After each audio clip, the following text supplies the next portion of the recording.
Bonjour, voici une explication sur le métier de éthiopathe.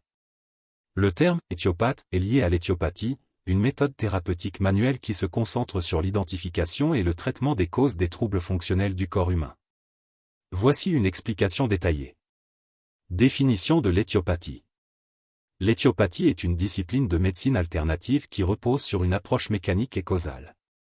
Elle cherche à comprendre l'origine des maladies, étymologiquement, éthio égale cause, pathos égale souffrance, pour les traiter en corrigeant les dysfonctionnements mécaniques du corps.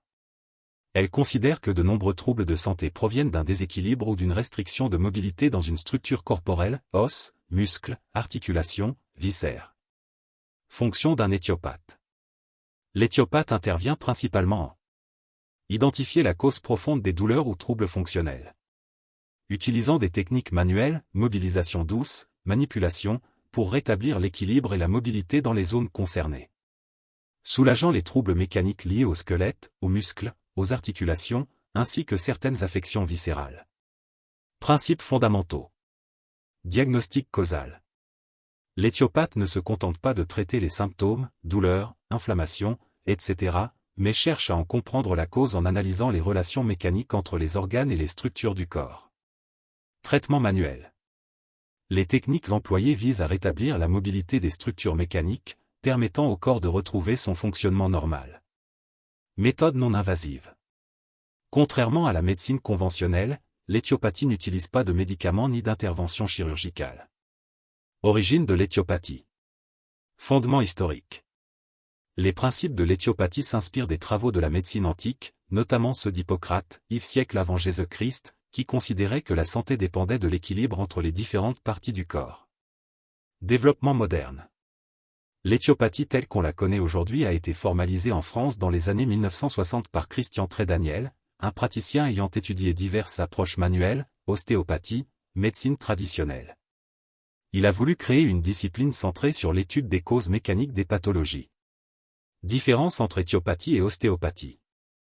Bien que ces deux disciplines soient souvent comparées, elles diffèrent dans leur approche. Ostéopathie. Approche plus large, incluant des techniques énergétiques et fluidiques. Moins centrée sur l'analyse mécanique stricte. Éthiopathie. Approche uniquement mécanique et causale. Basée sur une méthode rigoureuse d'analyse des causes. L'éthiopathie moderne existe depuis les années 1960, mais elle puise ses racines dans des pratiques anciennes de médecine manuelle et dans la philosophie médicale d'Hippocrate. La reconnaissance et statut juridique. L'éthiopathie n'est pas encore reconnue comme une spécialité médicale conventionnelle. Cependant, elle est enseignée dans des écoles privées en France, avec un cursus de 6 ans. Les éthiopathes exercent en libéral, mais leurs actes ne sont généralement pas remboursés par la sécurité sociale, seules certaines mutuelles proposent un remboursement. Application de l'éthiopathie. Elle peut être utilisée pour traiter divers troubles, notamment douleurs articulaires ou musculaires, mal de dos, cervicalgie, lombalgie. Problèmes digestifs, reflux, ballonnement. Troubles respiratoires, sinusite, bronchite chronique. Certains troubles gynécologiques, règles douloureuses. Les controverses. Comme pour de nombreuses pratiques alternatives, l'éthiopathie est critiquée par certains professionnels de santé pour son manque de validation scientifique rigoureuse.